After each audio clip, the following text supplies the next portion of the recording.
오늘 우리에게 주시는 하나님의 말씀은 로마서 8장입니다. 8장 31절에서 37절 말씀입니다. 로마서 8장 31절에서 37절 말씀입니다.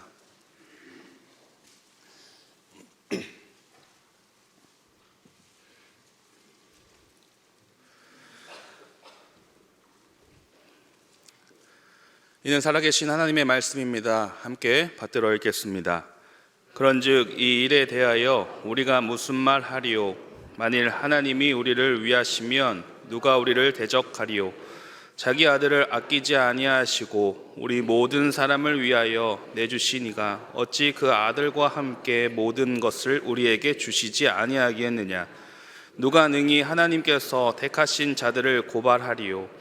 의롭다 하신 이는 하나님이시니 누가 정죄하리요? 죽으실 뿐 아니라 다시 살아나신 이는 그리스도 예수시니 그는 하나님 우편에 계신 자요 우리를 위하여 간구하시는 자신이라. 누가 우리를 그리스도의 사랑에서 끊으리요? 환난이나 곤고나 박해나 기근이나 적신이나 위험이나 칼이랴. 기록된 바 우리가 종일 주를 위하여 죽임을 당하게 되며 도살당할 양같이 여김을 받았나이다 함과 같으니라. 그러나 이 모든 일에 우리를 사랑하시는 이로 말미암아 우리가 넉넉히 이기느니라. 아멘. 세상은 요지경이라는 이야기를 들으시면 어떤 것이 생각나시나요? 이 노래 잘 아시죠? 네. 세상은 요지경. 네. 1993년 가수 신신혜 씨가 약간 이렇게 멍한 표정으로 노래를 불렀는데요. 세상은 요지경 속이다. 잘난 사람은 잘난 대로 살고. 그걸 왜 외우고 있는지 모르겠는데요. 못난 사람은 못난 대로 산다. 야이야이 아들아, 내 말 좀 들어라. 여기도 뭐죠? 그거 다 아시죠? 여기도 짜가, 저기도 짜가, 짜가가 판친다 이러면서 정신 차려라, 요지경에 빠진다라는 그런 가사입니다. 사회를 이렇게 풍자하는 가사를 가진 허나 분위기는 매우 경쾌한 그런 유쾌한 가요인데요. 이 요지경은 무슨 뜻인가요? 이 확대경을 장치해서 그 안에 여러 가지 재미있는 그림들을 이렇게 돌리면서 구경하는 장치입니다. 그래서 알쏭달쏭하고 또 묘한 이 세상일을 요지경 세상이다라고 이렇게 표현하기도 하는데요. 그런데 정말 생각해 보면 이 세상은 요지경인 것 같습니다. 알쏭달쏭하지요. 그리고 가사들처럼 세상은 가짜가 판치고 또 세월이 빠르게 흐르니 이 정신을 똑바로 차려야 되는구나 라는 그런 생각이 듭니다. 이 가요의 가사처럼 세상은 흘러가고 있지 않나 라는 생각도 해보곤 하는데요. 최근에 이런 질문을 받았습니다. 우리가 살아가는 이 세상은 희망차고 소망을 경험하는 곳인가? 아니면 절망을 경험하는 곳인가? 어떠신가요? 우리가 살아가고 있는 세상 정말 소망을 경험하고 계시나요? 아니면 절망을 경험하고 계신가요? 우리 청소년 E팀 제가 담당하고 있어서 아이들에게 똑같은 질문을 했습니다. 너희들은 세상은 어떤 곳이라고 생각하니? 희망차고 소망이 넘치는 곳이라서 그것을 경험하고 살아가니? 혹은 절망을 경험하고 살아가니? 라고 했는데요. 우리 아이들 120명 정도가 모여서 예배를 드리는데요. 단 한 명도 소망을 경험하지 못한다고 대답을 했습니다. 얼마나 그 마음이 아픈가요? 우리가 살아가면서 세상에서 희망차고 소망을 경험하고 싶어 합니다. 그런데 이 질문을 듣고 어떤 생각을 하셨나요? 늘 행복하고 즐겁기를 소망하며 하지만 우리가 경험하는 것은 절망이 더 많지 않나요? 접하는 소식이나 뉴스, 주위의 이야기들만 들어봐도 행복과는 거리가 좀 먼 것 같습니다. 소망과는 조금 거리가 먼 것 같습니다. 요지경 세상 속에 우리가 살아가지 않나 싶습니다. 세상이 왜 이렇게 엉망진창으로 보이고 요지경으로 보이고 소망과 희망이 가득 차야 하는데 이렇게 절망이 가득 차져만 갈까? 이유를 생각해 봤더니요, 이유는 하나인 것 같습니다. 이 세상이 점점 하나님을 모릅니다. 좀 더 구체적으로 얘기를 하면요, 하나님의 사랑을 모릅니다. 세상은 누가 지으셨나요? 하나님이 지으셨죠. 태초에 하나님이 천지를 창조하시느니라. 이 말씀 맨 앞에, 성경 맨 앞에 하나님께서 말씀하십니다. 태초에 하나님이 천지를 창조하시느니라. 하나님께서 이 세상을 지으셨습니다. 그런데 이 세상이 하나님을 모릅니다. 그러니까 벌써 요지경이 될 수밖에 없는 것이죠. 하나님과의 관계, 그리고 그 세상, 그 틈이 나와버리고 있습니다. 엉망진창으로 꼬일 수밖에 없는 상황이 옵니다. 우리가 살아가는 이 세상은요, 하나님께서 하나님의 계획으로, 하나님의 원칙, 하나님의 법칙으로 하나님께서 창조하셨습니다. 믿으십니까? 우리는 알고 있죠. 하나님이 계획하셨고요, 하나님의 법칙으로 하나님께서 창조하셨습니다. 그런데 이 세상이 하나님의 원칙으로, 하나님의 법칙으로 살아가지 않고 있습니다. 그러니까 요지경이 될 수밖에 없죠. 거짓이 난무하고요, 가짜가 판을 칩니다. 말도 안 되는 상황들이 여기저기에서 벌어지고 있지요. 가짜가 진짜가 되는 방법을 아세요? 가짜가 진짜가 되는 방법? 가짜와 가짜가 만나면 진짜 둘이 된다고 합니다. 무슨 말인가요? 인터넷상에서 돌고 있는 말인데요, 이 주장이 참 생각을 많이 하게끔 합니다. 가짜와 가짜가 만나 진짜에게 내가 진짜야 하면 이 진짜는 가짜가 되어버린다는 것이죠. 제가 이 이야기를 마찬가지로 청소년 E팀 아이들에게 했더니 한 선생님께서 첨언을 해주셨습니다. 그게 바로 3인성호다. 고사성어가 있죠. 세 사람이 호랑이를 만든다라는 겁니다. 시장에 호랑이가 나타날 리가 없는, 세상이 다 아는 사실인데, 그렇지만 이 세 사람이 한 목소리로 호랑이가 나타났다 하면 호랑이가 생긴다라는 겁니다.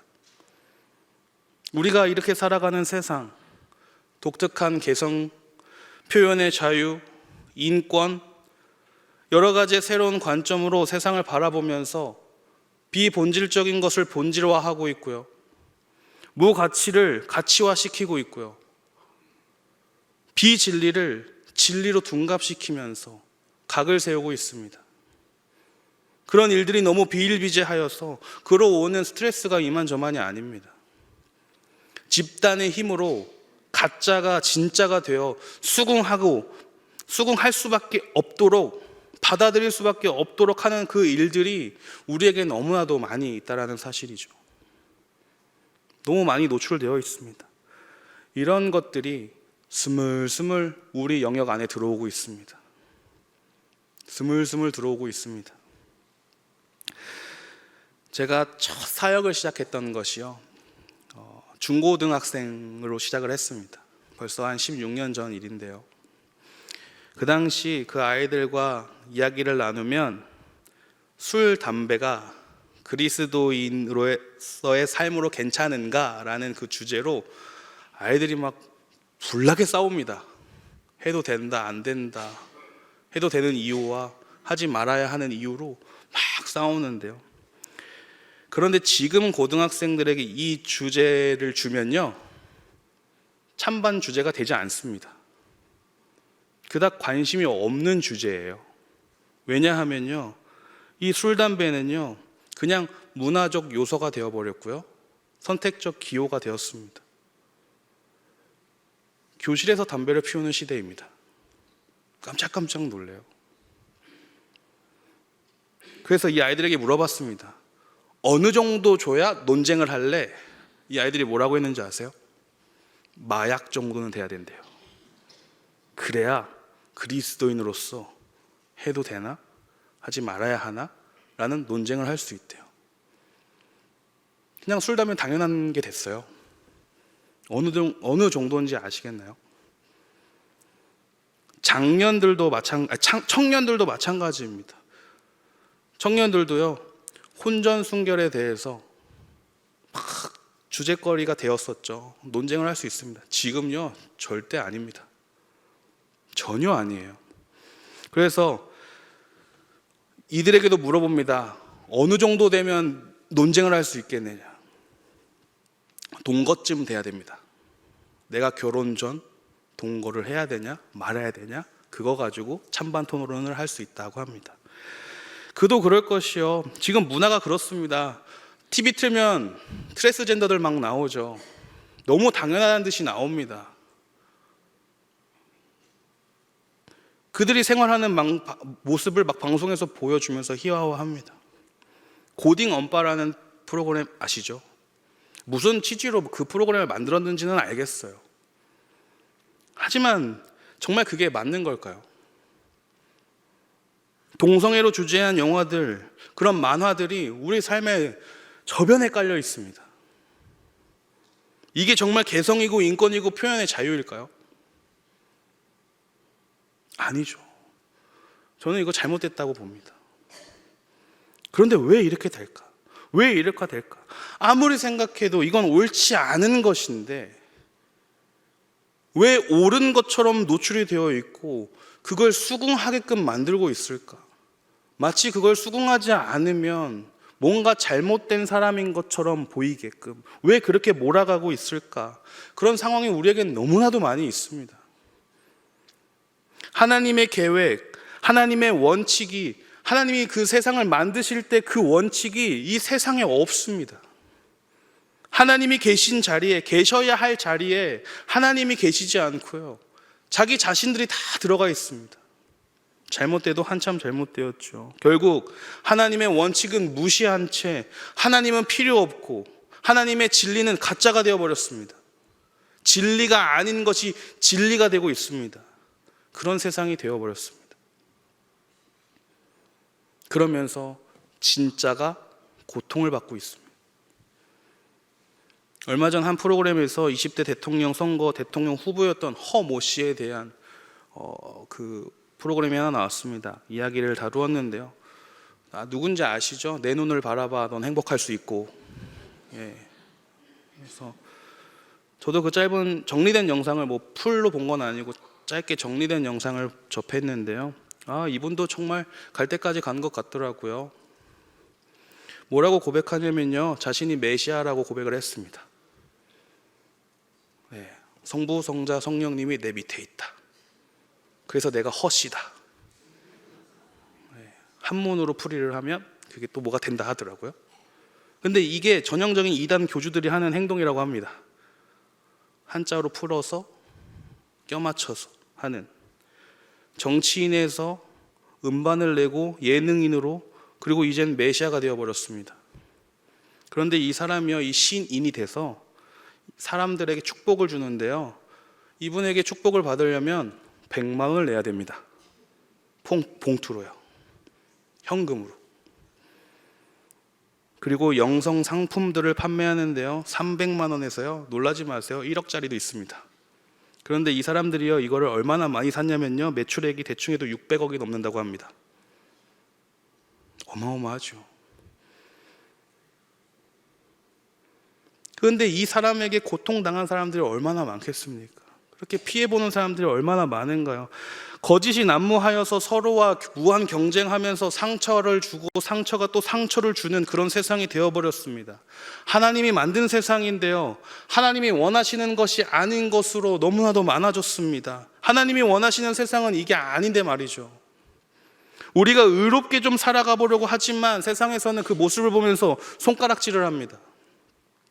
우리가 경건하게 살아가려고 하지만 세상에선 바보라고 합니다. 우리가 정말 정결하게 살아가 보려고 하지만 세상에서는 순진한 척하지 말라고 얘기합니다. 말씀길을 따라서 내가 정말 열심히 살아가 보려고 하는데 세상에선 그건 실패의 길이야 라고 험담을 하죠.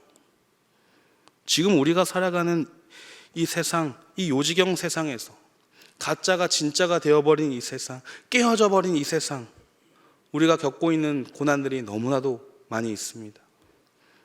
바울은 고난받는 이 모습을 36절 보시면 우리가 종일 주를 위하여 죽임을 당하게 되며 도살당할 양같이 여김을 받았다라고 표현을 합니다. 도살당한다라는 것은 죽는다라는 것입니다.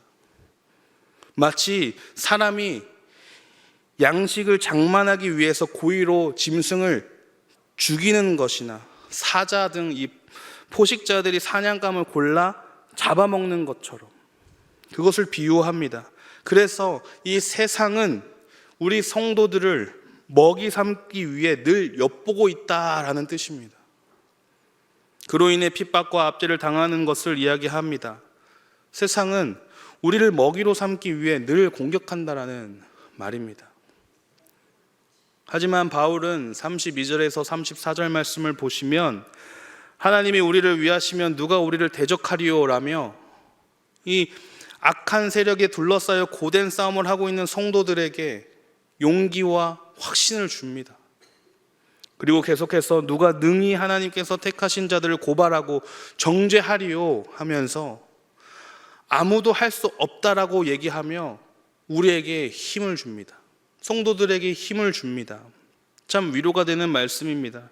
그리고 바울은 자신이 늘 겪고 있던 고난을 소개하면서 아주 귀한 고백을 하는데요. 35절 말씀 보시면 환난, 공고, 박해, 기근, 적신, 위험, 칼을 얘기합니다. 환난은 밖에서 습격해오는 고통을 이야기하고요. 이 곤고는 안에서 솟아나는 고통을 얘기합니다. 그리고 박해는 신앙 때문에 받는 모든 고충들, 그리고 굶주림, 헐벗음, 위협당하는 것, 칼 등은 신앙으로 인해서 이 세상 사람들로부터 받는 온갖 고난과 생명 위기를 가리키는 말입니다. 이런 고난들이 내게 있지만 이 모든 것은 우리를 그리스도의 사랑에서 끊을 수가 없다라고 바울은 너무나도 멋진 고백을 합니다. 오히려 37절 말씀 보시면 뭐라고 고백하나요? 우리 함께 한 번 더 읽겠습니다. 그러나 이 모든 일에 우리를 사랑하시는 이로 말미암아 우리가 넉넉히 이기느니라. 넉넉히 이긴다라고 말씀을 하십니다. 그냥 이기는 것도 아니고요, 넉넉히 이긴다라고 말씀하십니다. 얼마나 감사한 말씀인가요? 하나님의 사랑 얼마나 큰 사랑입니까? 사랑하는 아들을 우리에게 주시는 그만큼 그 큰 사랑입니다. 그 사랑의 주님이 우리를 넉넉히 이기게 해주신다는 말씀입니다. 그래서 우리는 말씀을 통해 우리가 요지경 세상 속에 우리는 하나님의 사랑을 기억해야 한다라는 것을 알려주십니다. 요지경 세상 속에서 살아가기가 참 녹록지 않지만, 참 힘이 들지만 그 안에서 우리를 사랑하시는 하나님을 기억해야 합니다. 사랑하는 성도 여러분, 하나님은 우리가 하나님의 사랑을 늘 기억하기를 원하십니다. 그 누구도, 그 어떤 것도 우리와 하나님의 사랑을 끊을 수 없게 만드셨습니다. 이 사실을 기억하는 저와 여러분이 되기를 소망합니다. 그리고 오늘 하나님은 다시 그 예수님을 통해 보여주신 그 사랑을 기념하는 시간을 허락하셨습니다. 바로 이 성찬 성례의 시간입니다. 하나님은 우리를 선택하셨고 사랑하셔서 그 귀한 아들을 보내주셨으며 우리의 그 사랑을 표현해 주셨고 예수님은 대속해 주셔서 그 은혜를 우리는 받아 용서를 얻었습니다. 그리고 우리는 구원의 삶을 살아간다 하는 그 하나님의 사랑을 다시금 기억하고 느낄 수 있는, 기념할 수 있는 시간이 오늘 이 시간입니다. 요지경 세상처럼 깨어져 버린 세상에서 얼마나 많은 힘든 일이 있으셨습니까? 그 모든 것들 다 하나님의 사랑으로 덮으시는 시간이 되길 축복합니다. 하나님의 사랑을 기억하고 하나님의 사랑을 외쳐야 합니다. 그 세상에서 그러오는 고난은 하나님께서 해결해 주실 줄로 믿습니다. 오늘 이 시간 하나님의 사랑을 다시 한번 느끼는 그 귀한 시간이 되길, 저와 여러분이 되길 소망합니다. 기도하겠습니다. 사랑이 많으신 하나님, 우리 아버지, 하나님께서 태초에 하나님의 계획대로 하나님의 법칙으로 하나님께서 창조하신 이 세상이 하나님을 모르고 외면하고 요지경 속으로 들어간 것 같습니다. 하나님의 사랑을 몰라서 가짜가 진짜가 되어버린 이 세상 속에서 우리들이 살아갈 때에 속상함도 많고 고난이 많이 옵니다. 하지만 주님, 넉넉히 이기게 해주시는 주님을 의지하게 하여 주시옵소서. 이 깨어진 세상에 진리를 담대히 선포할 수 있는 저희가 되도록 허락하여 주시옵소서. 하나님의 사랑을 기억하고 전파하는 저희들의 삶이 되도록 인도하여 주시옵소서. 사랑이 많으신 예수 그리스도의 이름으로 기도하옵나이다. 아멘.